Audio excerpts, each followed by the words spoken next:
یوګنډا ولسمشر ویلي چې د هند سمندر ته لاسرسی ورته پکار دی او دا سمندر د ده دی او که څوک ورته لاسرسی ورنکړي جنګ کوي. د ده زوی چې د ده دفاع وزیر دی هغه هم ویلي چې پلاره موږ جنګ ته آماده یو. اوس د یوګنډا او د هند سمندر په منځ کې کینیا پرته ده. د کینیا ولسمشر په مسخرګۍ ویلي دي چې موږ به د سمندر نه لږ اوبه ورکړو یوګنډا ته، دوی دې ځان ته مصنوعي سمندر جوړ کړي، اصلي سمندر نه ورپرېږدو. دا په داسې حال کې ده چې ایتوپیا وایي چې موږ هم باید سمندر ته لاسرسی ولرو او که چېرته څوک اجازه رانکړي نو موږ به جګړه وکړو. زه وایم دی تر ټولو ښه وخت دی چې موږ هم پاکستان ته ووایو چې یا به سمندر ته لار راکوي که نه نو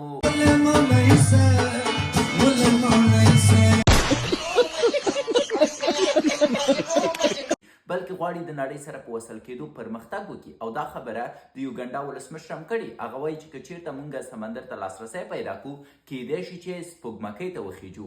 زه نه پوهېږم چې سمندر ته په لاسرسي ولې سپوږمکۍ ته خیجي. اما په هر حال آیا په افریقا کې به په سمندر جګړه وشي او که نه، او آیا موږ د پاکستان نه د سمندر خپله حصه غواړو او که نه، هغه پوښتنه ده چې تاسو یې باید جواب کړئ.